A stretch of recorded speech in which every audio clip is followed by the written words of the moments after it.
welcome back to my YouTube channel, #MovieBay. I am MovieBay, and in this video, I'm going to be recapping and reviewing episodes 7 and 8 of Season 6 Netflix The Circle. But before I get too into it, though, I would like for y'all to drop down and hit the subscribe button. Thank you. Because here on MovieBay, I do reviews, reactions, and commentary to movies and television. And if that is the type of content that you like, you might as well stick around and hit the subscribe button. And if you find yourself enjoying my commentary along the way, don't be afraid to give me a thumbs up and or drop a comment down below. So this episode begins with the results of who is going to be blocked, and Kyle and QT decide to block Cassie due to the results of the portrait game, where she was painted as a snake and then she was coming so hard for Miles in group chats and people didn't really understand why. So of course, on the way out, Cassie decides to go see Liv, where she tells Liv that she was in an alliance with QT and Miles and they both stabbed her in the back, specifically QT because she's an influencer. She's supposed to keep her safe. What's the point of aligning with people if when they become influencers, they don't keep you safe? So, of course, in the video chat, you know Cassie had to drop some tea. And she says her only regret was aligning with who she aligned with in the circle. That leaves everybody wondering, and it leaves Miles and QT shooketh. Now, I do want to say this about Cassie. I enjoyed her. I liked her dumb, blonde, country-ass comments. Cassie's goodbye message was like, if I was to give any advice to people in a circle, it would be to not be fake. Even though my hair is fake and my tan is fake and my nails are fake.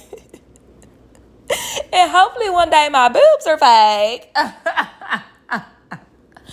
I love Cassie. So after the video message, the circle chat opens and Kyle comes in with a diplomatic answer. You know, I don't know who she was throwing shots at, but this was a hard decision regardless. Now, QT, I feel like, in my opinion, was stupid to owning up to her alliance with Cassie. Nobody would not have known that, sis. Nobody would have known that at all, sis. Because at this point, QT didn't even know Liv was the one that she went to go see.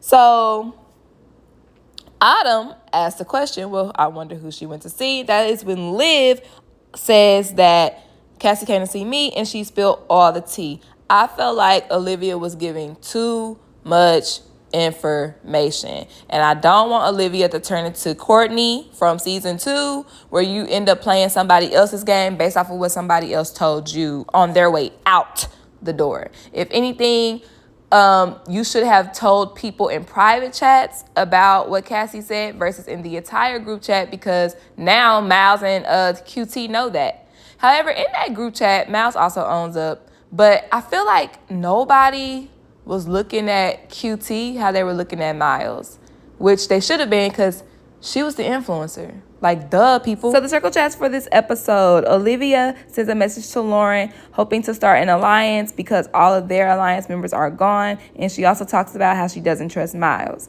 Big J sends a message to Kyle, asking him to catch him up on all the drama that he's missed. And I don't know what's up with these new people asking for everybody to catch them up on the drama and the tea. Like, no. You need to earn that. You need to ask about me and my personality first. So when I trust you, I can catch you up on all the tea. I'm happy Kyle didn't say nothing. He was really tight-lipped, because sometimes Kyle be acting a little slow in the head. And I want to add this about Big J. I feel like Big J knows how to play the game, but his execution is very poor. So then Miles sends Paul sends a message to Miles, and Miles adds Paul into the Fuego Alliance with Kyle and QT.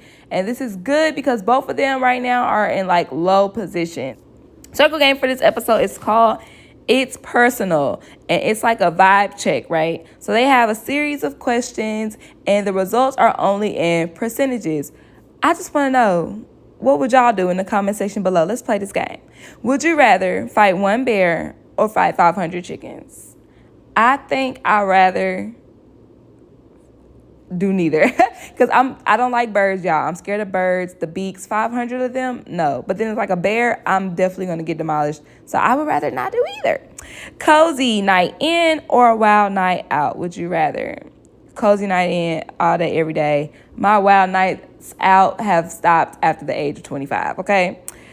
Would you rather have your photos leaked or your Google search leaked? Leak my photos any day because nothing's in them. But my Google searches, though, If I have a question, I'm going to ask Google, period.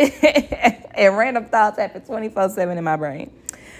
The next question is, would you rather have no sex or no social media for a year?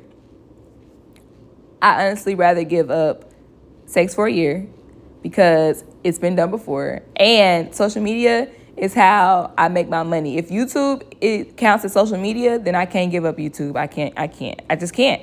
And then finally, this one right here, yeah, it said, would you rather your parents find your sex tape or you find your parents' sex tape? Immediately, I was like, neither. I don't want them to find mine. But at the same time, if they find it, doesn't necessarily mean they're going to look at it. So I would rather find out that my parents have a sex tape than them find out that I have one. Because no, not at all.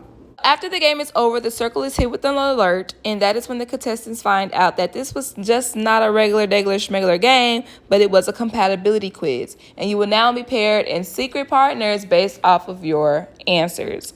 So the secret pairs are Big J and QT, Kyle and Paul, Lauren and Autumn, and Olivia and Miles. Circle chats for this episode. Kyle and Paul decide that they're going to target Lauren. Lauren and Autumn. Autumn tells Lauren that Paul was targeting you because he told me when I first got here. QT and Big J, they talk game, but they decide that they might target Lauren. And Miles and Olivia. Liv definitely is still salty about Cassie, but Miles said it is best to try to send Autumn home, and Olivia really has no choice but to agree. Now the circle is hit with another alert, and this is when they find out that you and your partner's fates are tied. If one of y'all is blocked, both of y'all is blocked. And that is the end of episode 7. Now, before I get to episode 8, let's talk about this. One, I don't like this twist. Good for TV, but if I was on here and my fate is tied with another person, nah, I'll be pissed. And if I get eliminated, I need a redo. So let's talk about these pairs because production. Let's start with Liv and Miles. Liv and Miles, they're beefing. Let's put them together, see if they can work together. Boom. And we want both of them to stay in the game because if y'all haven't guessed it, I think these two are the two that they want to win, especially Olivia. Big J and QT, okay? Big J is gunning for Miles. QT is in a quote-unquote relationship with Miles. Of course, let's put them together. Will Big J get QT to flip on her quote-unquote man? Now, when it comes to Kyle, Paul, Lauren, and Autumn, I really feel like those they could have mixed those up. It could have been Kyle and Autumn, Paul and Lauren, because Paul and Lauren don't really like each other. But Paul and Lauren did not have similar answers at all. Neither did Kyle or Autumn. So it would have been too noticeable if we were to do that. So let's keep it Kyle and Paul and Lauren and Autumn. I do not like this production. Let's go ahead and get to episode 8. Episode 8 begins with a couple of circle chats. Big J reaches out to Olivia because, as we all know, he's trying to take Miles down, and everybody else he's reached out to hasn't given him any information. But Olivia is now tied in with Miles, so she can't give him any information either. But what's highlighted in this conversation is how Big J tells Olivia that Miles tried to flirt with him. Now, he knows this is a lie. He just wants to make it seem like Miles would do anything to win. I see where you're going, but that is not the way you should have went with it. Remember when I just said that that Big J knows how to play the game, but his execution is poor? This was very poor, and I would say also very poor on your character, Big J. Let's go ahead and go to Miles and QT. Miles sends her pancakes. I think that's cute. Autumn and Kyle. Autumn is looking for an alliance. Obviously, she's new. Circle game of this episode is entitled Circle Scenario. So everybody will be given a scenario, and they have to vote which member is most and least likely to do that scenario. Now, everybody's strategy in this game is to list their secret partner as least or not mention them at all, and somebody they're targeting as most. Make sense? So everybody essentially does that. And if you're smart, you can read. Because some people, like Kyle, saying Paul is least likely to ghost somebody when earlier in the season he said that he was going to break up over a text. It's like you can easily see certain people's alliance based off of these questions. However, Lauren, who's the middleman, the mediator, who's just playing the nice girl game, she chooses her secret partner as most likely to buy likes, which means she's a kiss ass, and just randomly puts QT as least likely to buy likes. So after that, everybody else, Liv, QT, and Mouse, because they haven't gone yet, they decide, yeah, let's just gang up on Autumn. Let's just do that to keep it safe. And Autumn isn't my partner, so that's the best bet. After the game, a couple of circle chats ensue. Liv reaches out to Autumn to check in on her and to let her know it was just a game and it's not personal. And Autumn isn't here for the BS. However, Liv said this line, and I'm going to put it in my back pocket for a later moment. She says, I wasn't the only one, but I am the only one reaching out to apologize. Okay, you narcissistic ass bitch. Paul reaches out to Lauren to basically extend an olive branch, make a peace treaty. It's all fake on Paul's end, but the chat does end in a good space, right? So now it's time for an alert, and it is time for everybody to rate each other. The bottom rated will be blocked, and of course, with this ride or die pairs, your partner will also be blocked. Now, everybody rates their ride or die partner first. After that, they rate according to their alliances. Okay? We get another alert, and on the screen will pop who is safe and who is not. Liv and Miles, they're safe.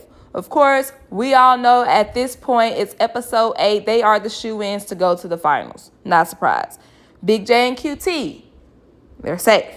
Not that surprised either. Even though QT got a hit with Cassie, I don't know why more people didn't take notice to that, but she's tied in with a strong alliance. Lauren and Autumn, they get a safe message on the screen. Don't know how Lauren and Autumn are safe when everybody was gunning for Lauren and or Autumn. It makes no sense to me. The only thing that makes sense is production. So now that Paul and Kyle, one of them was the bottom, they have this choice to save or sacrifice. If both of them say save yourself, then both are blocked. Whoever says sacrifice will give their position to the other person, and they will be blocked. And I don't like this at all, because how it's looking, both of them are going to try to save themselves, which means both of them would be blocked. But I'm Issa Rae to the shit. I'm rooting for everybody black. So to try to eliminate 2 out of the 3 black people on the game in one episode, in one sweep, I'm not here for that, y'all. I'm not here for that. So I'm going to tune in to episode 9, and I'm going to see how it turns out. And if both of them go home, I will not be finishing the season. I can't. I'm not here for that. I don't support that. It doesn't sit right in my spirit. Thank you guys so much for tuning into my YouTube channel. Don't forget to like, comment, and subscribe to stay tuned for more videos just like this. Leave your thoughts and opinions on the ride or die twist in the comment section down below. Is it rigor mortis? It's giving rigor mortis to me. Thank you guys so much for tuning in, and I'll see y'all next time. Bye.